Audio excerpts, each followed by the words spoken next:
Hello friends, welcome to my channel. இன்றைக்கி நம்ம முருங்கீரை வச்சு ஆரோக்கியமான ஒரு உணவு தான் செய்ய போகிறோம். முருங்கீரையில் எது செஞ்சாலும் நம்மளுக்கு ஆரோக்கியம் தான். நான் கொஞ்சம் இன்றைக்கி வித்தியாசமாக முருங்கீரையில் பலவு செஞ்சு பார்க்கலான்னு சொல்லிட்டு செஞ்சு பார்த்தா ரொம்ப நல்லா டேஸ்ட்டாக இருக்குது. கண்டிப்பாக ட்ரை பண்ணுங்கள். இன்றைக்கி முருங்கீரை ஒரு கட்டு எடுத்து அதை நல்லா க்ளீன் பண்ணிவிட்டு நல்லா எலுசாக இருந்தால் நல்லாயிருக்கும். இதை நல்லா வாஷ் பண்ணி ஜாரில் சேர்த்துக்கலாம். ஜாரில் சேர்த்து இதை அரைச்சி தனியாக வச்சுக்கலாம். இப்போது வெஜிடபிள்ஸ் எல்லாம் கட் பண்ணிவிட்டு இதையும் தனியாக வச்சுக்கலாம். இப்போ அதே ஜாரில் 1 டீஸ்பூன் இஞ்சி பூண்டு விழுது, ஒரு 4 பச்சை மிளகா, ஒரு கை புதினா, ஒரு கை கொத்தமல்லி சேர்த்து இதையும் அரைச்சி தனியாக வச்சுக்கலாம். இப்போ குக்கரில் 2 டேபிள் ஸ்பூன் எண்ணெய், 1 டேபிள் ஸ்பூன் நெய் சேர்த்து 1/2 ஸ்பூன் சோம்பு சேர்த்துக்கலாம். பட்டை மசாலாலாம் சேர்த்து நல்லா பெரிய சைஸ் வெங்காயம் 2 ஸ்லைஸாக கட் பண்ணி அதை சேர்த்துக்கலாம். தேவையான அளவு உப்பு சேர்த்துக்கலாம். இப்போ இதெல்லாம் கொஞ்சம் வெங்காயம் வதங்கினோடனே ஒரு பெரிய சைஸ் தக்காளி ஒன்று கட் பண்ணி வச்சுருக்கிறேன், அப்படியும் சேர்த்துக்கலாம்.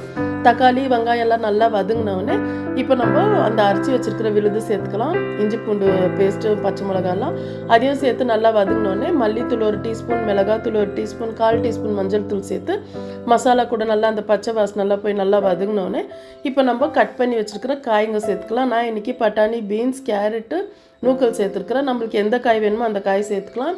இது காய் சேர்த்து நல்லா மிக்ஸ் பண்ணிவிட்டு இப்போ அரைச்சி வச்சுருக்கிற முருங்கீரை விழுது அதையும் சேர்த்துக்கலாம்.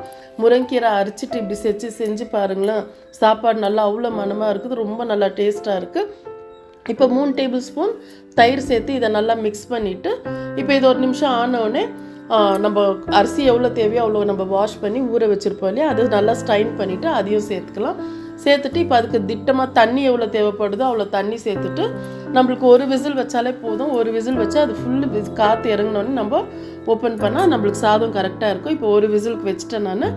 இப்போ பாருங்கள் நல்லா காற்று இறங்கிடுச்சு. இப்போ நம்மளுக்கு சாதம் ஓப்பன் பண்ணோடனே அவ்வளோ நல்லா மனமாக இருக்குது. முருங்கீரையில் நம்மளுக்கு நிறைய நன்மைகள் இருக்குது. முருங்கீரை எனக்கு பிடிக்காதுப்பான்னு சொல்கிறவங்க கூட இதை நல்லா விரும்பி சாப்பிடுவாங்க. இந்த மாதிரி செஞ்சு கொடுத்து பாருங்கள். என் வீட்டில் பசங்களுக்கு கூட நான் இப்படி தான் செஞ்சு கொடுப்பேன். வாரத்துக்கு 1 தடவையாவது நான் இப்படி செஞ்சு கொடுத்துருவேன். மாதத்தில் 1 தடவையாவது கட்டாயம் இந்த கீரை நம்ம உணவில் சேர்த்துக்கலாம். நம்ம உடம்புக்கு ரொம்ப நல்லது. கண்டிப்பாக ட்ரை பண்ணுங்கள். அவ்வளோதான் ஃப்ரெண்ட்ஸ். நான் போடுற வீடியோஸ் உங்களுக்கு பிடிச்சிருந்தா லைக் பண்ணுங்கள். தேங்க்யூ.